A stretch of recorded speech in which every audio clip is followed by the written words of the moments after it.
when I first went through my spiritual enlightenment, my journey, it was hard for me too. The crazy thing about me though, the second time I fought Vanderlei, the first day of training camp, I became what Christians call born again.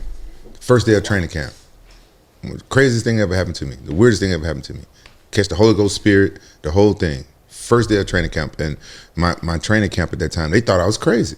I remember I was training with Carlo Oyama, and he had some preacher come look at me and come talk to me and see if I was crazy. And he was like, "No, he ain't crazy." Because you became born again, they thought you were crazy. Yeah, because when you take one day you take a dramatic change like that, people look at you like you crazy.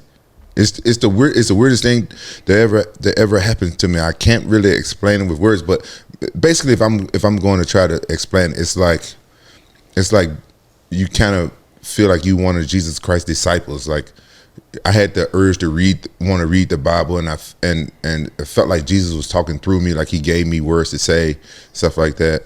And I'm speaking now. Now I'm no longer religious, because for my own opinions, I'm no longer religious, but I still believe Jesus Christ is real and all this stuff, because I can't deny all this stuff that I went through. But I just decided to step away from religions because, in my opinion, I feel like that's what another thing that we can be prejudiced against each other for, and other things. But so I kind of know what you're saying, and when I had to fight Vanderlei, I remember right before I was flying to Japan, and I was training really hard. I'm like, I'm gonna kill this guy. I stopped cussing. I had stopped cussing for a while, but I'm gonna kill this guy. Then my religion stuff kicked in. Like, what I'm saying, I'm gonna kill this guy. I'm gonna kill this guy. And so I remember reading the Bible and remember fasting bring us closer to God. And my dumb ass fasted too close to my fight, and I fasted for 3 days. Dang.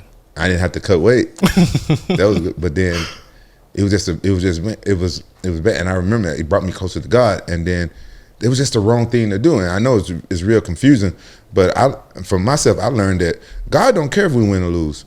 Now I was like praying for God and stuff, to God and stuff for my fight and stuff like that. In my opinion, everybody have their own beliefs, and I respect that. But I feel like God don't care if we win or lose, because I thought God wanted me to be champion of the world, because that was for the belt, and then I started preaching the gospel to everybody, be like one of those guys standing on the corner, with the sign speaking Christianity and stuff. Yeah. And I thought this is why he wanted to be champion. But at that time, I had just got custody of my oldest son. I was a single father overnight. And then this was kind of after that Arona Slam, when I was getting real famous in Japan. And I never been like an alcoholic or anything, but I noticed at this time I started craving alcohol. And I never craved alcohol before, I never gave a fuck about it. And then I was like, man, later on after I got knocked out, all this stuff happened, I'm thinking,